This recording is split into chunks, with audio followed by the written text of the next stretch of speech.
Hello, thanks for stopping by.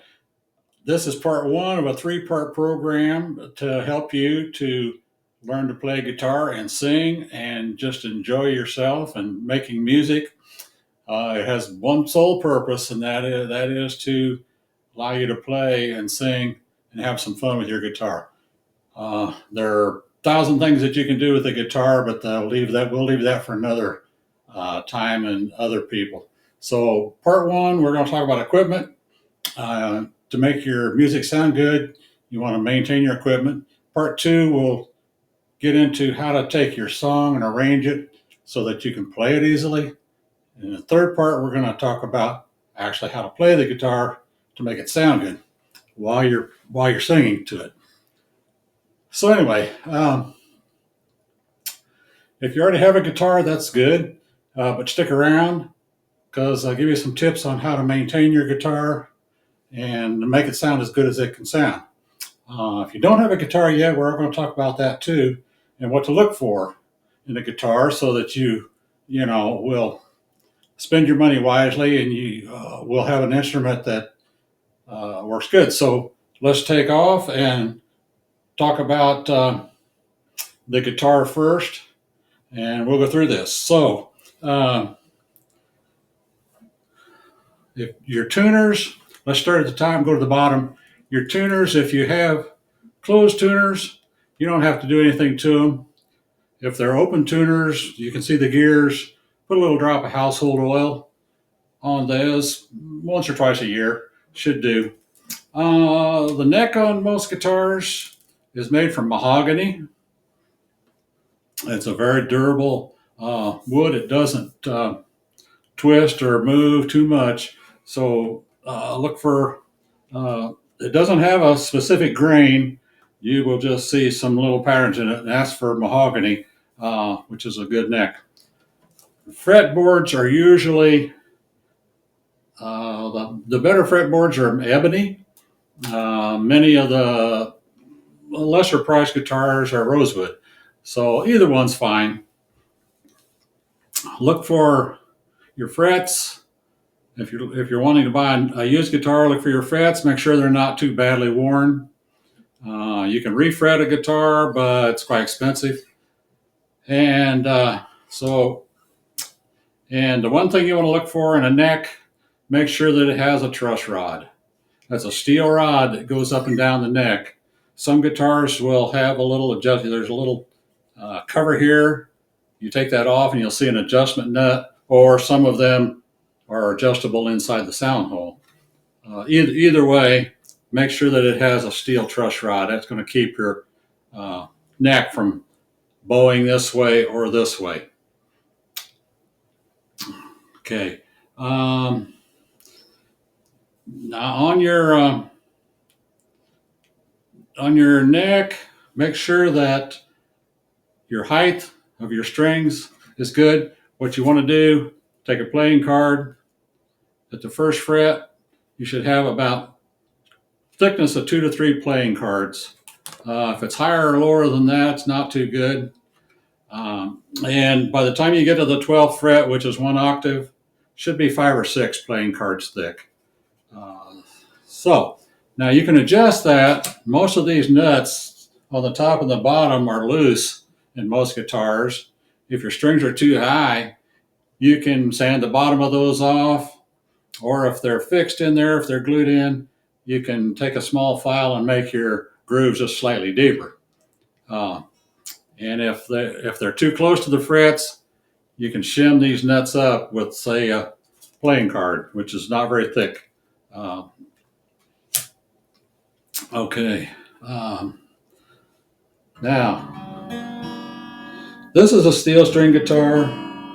I also have a nylon string guitar, which I'll show you in a minute. I have 2 different guitars, but they're a little bit different. So now, what you want to look for in a guitar, your least expensive guitars are going to have, they're going to be all plywood. They're going to be plywood back, sides, and top. That's your least expensive guitar. And there's nothing necessarily wrong with that. But if you're like me or most other guitarists, you're going to want to eventually, once you learn to play, you're going to eventually want to learn to sound better. and you're going to want to upgrade. So your medium price guitars usually have a plywood back, plywood sides, and a solid top. Solid wood top. The top's tip. This is koa wood on this one. Most of your guitars will come with cedar or fir or spruce. So which are all good. They're all good. Now your most expensive guitars are going to be solid wood on the back, solid wood on the side, and solid wood on the top. Those are going to be your best guitars. Now you can tell two ways you can tell whether it's solid wood or not. You look inside the sound hole, around the edge of the sound hole, you'll see if it's a solid top, you'll see the grain all the way around. If it's a plywood top, you'll see that top layer, very, very thin layer of plywood on the top. So that's how you can tell. You can also tell by looking at the inside, at the bottom, and the sides, at the grain patterns. If they're the same on the inside as the outside, you know they're solid wood. If they're different, they're plywood. Okay. All right. That pretty much takes care of that part. So let's get to some of the equipment you're going to need. One of the most important, probably the most important thing on your guitar is the strings. They come in every every brand imaginable and everything. But I'll show you what I use. Every guitar player I know has their own favorite strings. This is the steel strings that I prefer. But like I said, I'm not advocating that you use these. I'm just saying you should try, and they do make a big difference. Try lots of different strings. But the thing about strings is, on a steel string guitar, I go for light gauge, and that's to keep your neck from warping. Heavy gauge strings are fine for electric guitars and such, but and maybe a guitar made of maple or something. But you don't want to use heavy strings on a lightweight acoustic guitar. So these are the high E is 012 and the low E is 053. So, and they come in, even these come in many different numbers. You can get them, these come 1, 2, 3, 4, 5, 6, 7 different types, and they all sound different. You can get them from the more of a bass sound to a more high of a treble sound. I kind of go for the middle because it sounds pretty good. And on my nylon string guitar, I like these. There again, try them. Try different strings. You will know that they do make a big difference. Now, the strings, I'm not going to say a lot about changing strings, but I do want to say a couple of things that most people don't do. When you change your strings, loosen them from the outside in, the low E and the high E, couple turns at a time on this one, and then a couple turns on this one, and then the next two do the same thing, and the middle two do the same thing. Just a couple turns at a time until you get them loose. That way, the pressure is going to be even when you loosen these strings, so that you don't twist your guitar neck. These strings can put a tension of up to 75 pounds each on a guitar neck. So do them great. When you put them back on, do the same thing. Put them back on, start to tighten the two outside ones first, a couple turns at a time, next two, then the inside two, and then just repeat that each time. So that way you will put equal force on your neck, so you won't be twisting it with your strings. And on the bottom, when you take these out, I always use a pair of wire cutters to very gently, they fit right under here, very gently pull these pins out.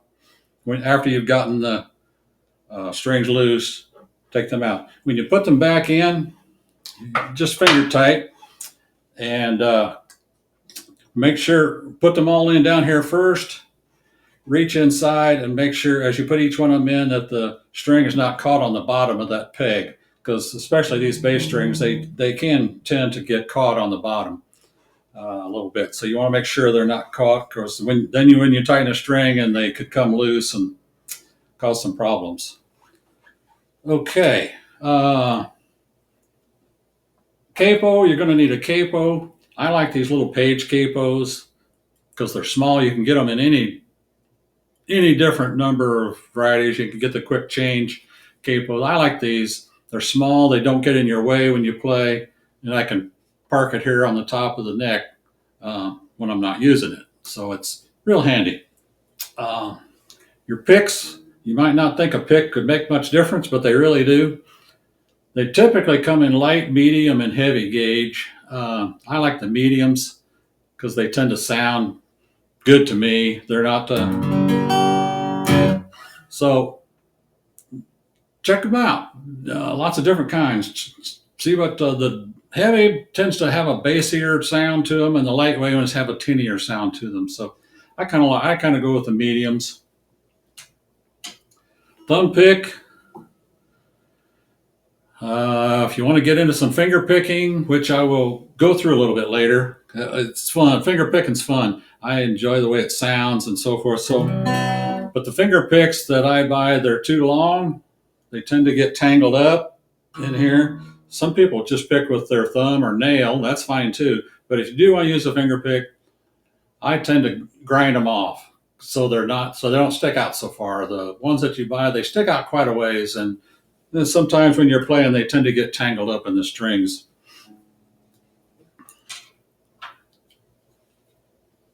Tuner, just about anything. This one just clips on. I like it because it just clips on real quick. You can tune your guitar. You can even leave it there while you play if you want. Just about any kind will do. And I think that pretty much goes through equipment, except cleaning your guitar. That's what I use. Terrific stuff. You can buy cleaner that's specially made for guitars. I find this just as good. And then your Microsoft towel, which you want to use for your guitar, and your oil. Now keep your Microsoft towel with some oil on it handy, because when you get finished playing your guitar, wipe down the neck. That'll lubricate your strings and fretboard, and also keep your strings from rusting, because they will from moisture on your fingers. You play and you're going to get this moisture on your fingers, and it's going to rust your strings, and they're going to die quicker. The strings do die, by the way, and as you play more, you'll start to hear that. And I used to play in a group. We'd do 2 40-minute sessions, and it would pretty much kill the strings. So I'd change them after every session. But if you're just playing for fun, once a month, once every 2 months, it'll probably be fine. You'll hear it. You'll start to hear them die eventually. So anyway, wipe your strings down with your oily rag, and that'll tend to protect your strings. So I think that's about it. And do your research is all I can say. There's a ton of stuff on the internet about how guitars are built, how they're made, what they cost, and so forth and so on. There's a few years ago, I saw an ad, not an ad, but a research article in Flat Pick Guitar Magazine called 10 Best Guitars for Under $500. I think those are still available on a Flat Pick guitar site. I think they're $5 a piece. So, if you want to search out and get a copy of that article, might help you to buy a new guitar. As far as cost goes, if you're just starting out learning to play, I would stick to something not more than $500, probably. You can get guitars of all cost, and this is my nylon string guitar here. I don't know exactly what I have in it. I traded a guitar and some dollars for this, but I think about $600, something like that, $600 or $700. And the thing I want to say about guitars is you've heard a lot of bad press about foreign made guitars, and I've said it myself. But this guitar happens to be made in China, and it's an absolutely magnificent guitar. It's got if you look at the grain on the top, it's very tight grain. Most good guitar tops are from spruce trees that are 600 or more years old. So this is a magnificent guitar for the price. And just because it says made in China or somewhere else doesn't necessarily mean it isn't a good guitar. Do your research and check the Flat Pick Guitar magazine article. By the way, it said 10 best guitars for under $500. The guitar that came out on top of that is Seagull, which is a guitar produced by Simon and Patrick from Canada. So if you see a Seagull guitar, you can be assured that it's a pretty good guitar. Don't go for brand names necessarily. I saw a guitar with a brand name in a thrift shop a while back for $500. It was worth $200 at the most. So don't let the brand name, get to you. There's a lot of good guitars, not necessarily well-known brand names, but they are good. So that's about it. I'll look forward to seeing you in part 2, and we'll actually get into the nitty-gritty of how to take your song and arrange it. There's a lot of ways to do it, and to make life a lot easier for you than if you print out a song on the internet. It's not in a condition that you can take right off with normally. So anyway, come back. Look forward to seeing you on part 2. Take care.